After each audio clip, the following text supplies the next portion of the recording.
right. Hello, everybody. Welcome to CAF News. My name is Kevin Donovan. With me, as usual, co-presenting Brice. Hi, I'm Brice Ominski. I'm the Global Chief Technology Officer at DeepDive World. And let's get started, Kevin. So the first thing in the news today, we're going to talk a little bit about the Chief Architecture Forum. And it's really been doing amazing stuff in the last few weeks. We've been going forward with the interview series. So there's been, I think, at least a half a dozen interviews that are already out. If you've missed them, Right. catch up on that. We've had topics that include people like, Jim Wilt, Isaac Heifetz talking about career changes, career moves, how to communicate, right down to some of the more technical stuff. We've had a great presentation with Stephen Kaufman on AI from Microsoft and Uli Homan talking again, the Microsoft direction, a lot of variety there. I don't know, Kevin, have you had a chance to check them out at all yet, or? Yeah, I have. I've seen a few of them. I thought Jim Wiltz's was really interesting. I read Stephen's paper, so I'd like to follow up and see the broadcast as well. I think it's really cool that we're actually following up. The Architecture and Governance magazine is actually presenting a little bit of a lead to the actual interviews before they come up, just sort of introducing them. Nice. And then you get Great. things like Stephen's paper, really in depth, a lot of in depth stuff.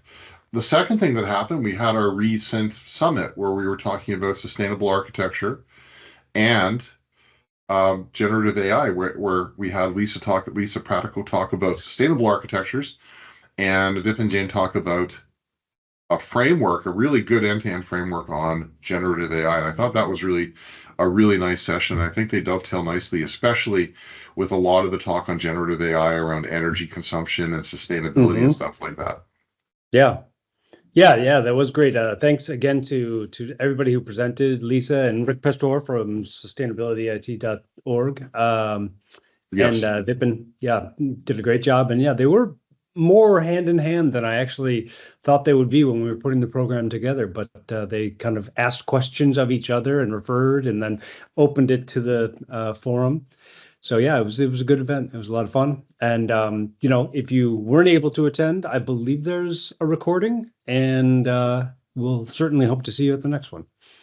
And now that brings us to our second news item. And this really, came from one of the interviews I recently had with Wayne Phil and Matthews. We were talking about healthcare, and it's going to be published soon. And he brought up this idea of an innovation pipeline and the need for us not to focus on a single technology that's going forward.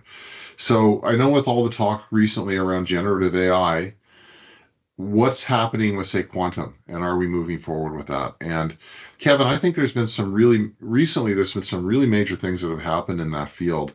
And we're talking literally in the last few months. We've seen NIST come up with a post-quantum encryption standard.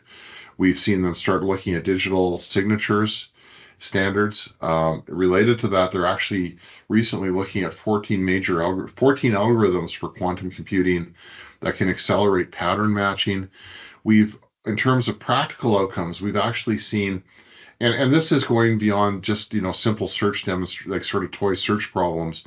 We've seen quantum computing now in a hybrid classical model looking like it's about to outperform just a pure classical approach to diagnosing breast cancer.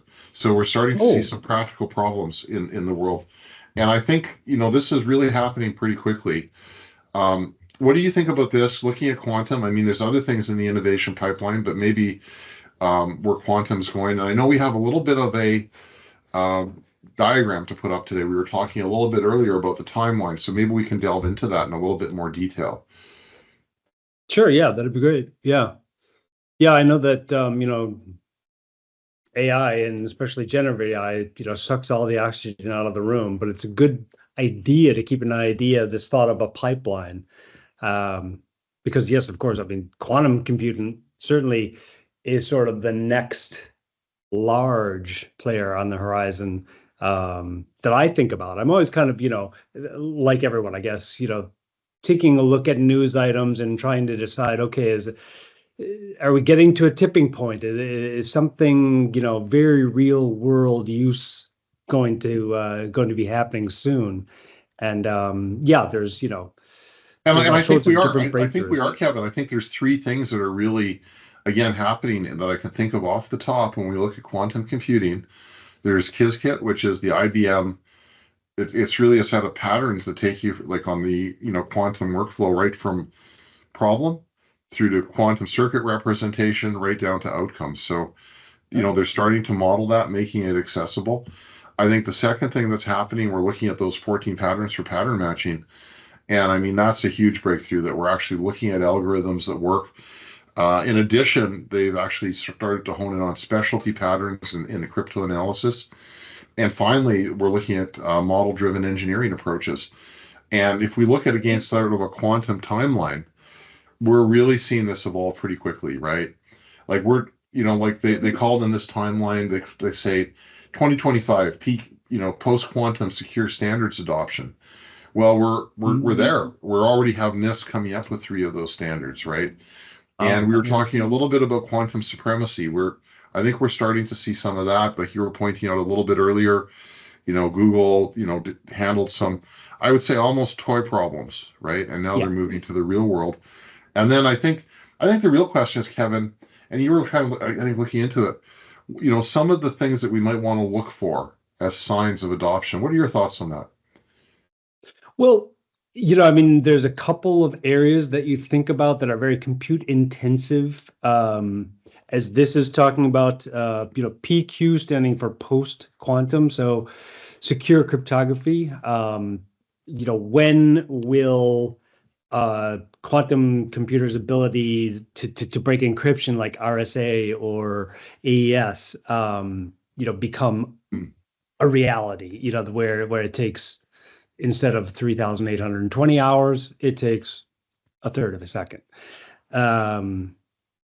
Things, in the healthcare space you mentioned, genome sequencing, protein folding, molecular structures, being able to use quantum computing, for pharmaceuticals and material sciences like that would be a key breakthrough. And I think you hit the nail on the head with something else. When do we get to the point where we can actually defeat ordinary algorithms? And I almost see that we're almost coming to that point. And I think there's going to be it's going to be I think, a cost benefit play, right? I don't think everybody, day one is going to adopt NIST algorithms, for quantum encryption. Certainly not for my home router, that might be too expensive. But I think we're going to see it come up pretty quickly. And I think there's going to be this cost factor involved with this in the adoption for our architecture, right? And I think one of the concerns is going to be how quickly does that actually happen in the enterprise, right? Like how fast are they going to build in these standards in the enterprise? And when I look at this chart, I don't know about you, but I'm thinking by 2030 we're going to start to see this. What do you think, Kevin? Yeah, it's interesting. Before the show, we were talking about Gen AI, and if you look at its rise, its hype cycle, could the 3-year span or so from early mentions until it's everywhere, is that transferable to something like quantum computing? And quantum computing being a larger piece of engineering than just generative AI. I don't know, but it certainly seems from this timeline. This came from, where is this, a Cisco? This is a Cisco info item. It seems it's not far out. I don't know exactly what they mean by 2021, 2, 3, 4 quantum supremacy. That green or blue book there. I think quantum supremacy means it can do something better than a classical algorithm. Than just general compute. Yeah. Yeah, that's how I interpret that. It's not like, I don't think it's like taking over the world. That would be really cool, though. Not quite yet. Yeah. But to your point, when I looked at generative AI, right, and you say, when can it do a real world task better? One of the landmarks that I was looking at was protein folding. I think they've used this as a landmark in hyperscaler research and stuff. And I remember way back when Blue Gene was able to do it from IBM, and it looks like it was around 2020 that we saw the first natural language processors actually applied to quantum folding, protein folding.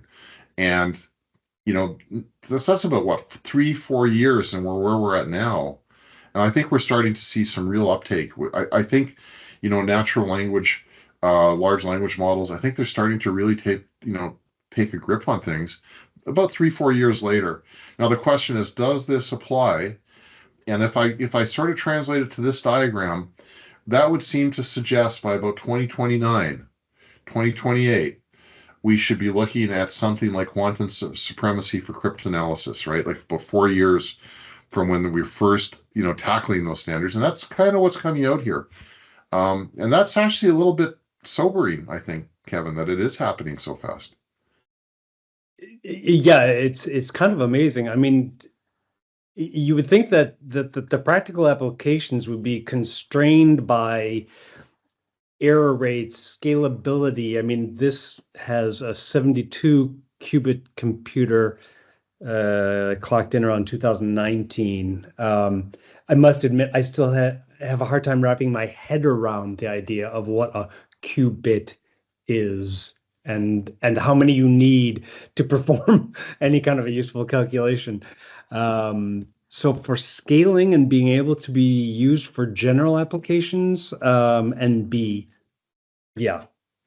orders of magnitude faster than general compute now, that's amazing that this is being predicted in only 4 or 5 years. But well, let's turn that around. Let's look at where we're at right now. So, what do we need for a real world problem? IBM has sort of put this mark out. They want to hit the 1,000 qubit computer, by some point. We don't know when. I think they called their processor Condor. The original prediction was the mid 2020s. So we're kind of in that zone right now. Recently, I think in 2023, they've released the Eagle, which is 127 qubits. And I think what makes this, interesting is you build these computers out with quantum entanglement. It's not like just, proliferating more bits on your page. Like they're entangled. So there's a lot of work to actually build this out. So will we hit 1,000 by 2025? I don't think so, but I think we're close, right? Yeah, I'm sure it's not linear, but there's been a 6x since 2004, I guess. And we do see some companies, like D-Wave that have, I think, and I don't know where they're at, but they have a 5,000 qubit computer right now that's used for quantum annealing. Very specialized algorithm though, right? Like built into the computer. So, yeah, I'm very interested to see where this is going to go. And then there's the startups like Pascal, which have come into this with, I think, 1,000 qubits. I think they're getting ready this year. So, maybe we will see IBM release it soon. And I think the real thing though, Kevin, is going back to this innovation pipeline. Are we too focused on Gen AI right now? And are we missing these things that are come up as gotchas? Not that it's not going to happen. I don't think that's in dispute. But are these other areas going to start coming forward? And I mean, talking about this, it sort of boggles the mind when you start to think about the idea of maybe a quantum general language model hybrid that might be coming, right? And the ability to use that to program quantum computers, and how these converging technologies are truly converging on something even more powerful.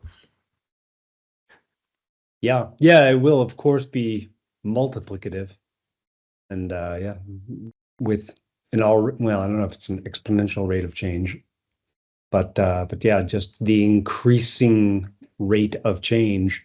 So, Kevin, do we have a quantum working group at the Chief Architect Forum yet?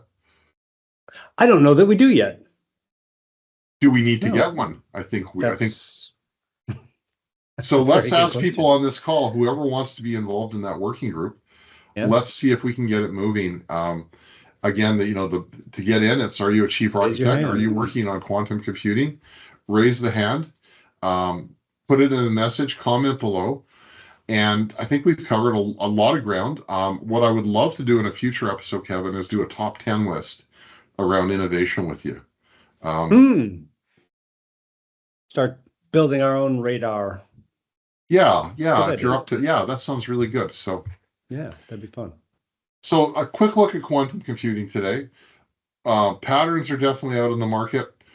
not mainstream, but it's definitely coming. I think it's going to be a competitor to other ventures. And I think the real power is going to be when they merge together. I mean, the real power, I mean, with quantum computing is really, when you're taking sort of really exponentially hard problems and solving them in linear time. And I think we're going to see a lot of changes when we can do that. Kevin, thanks. This has been a great session again, and we will be back next week. Let's look at our innovation countdown next week if you're up to it. Okay, sounds good.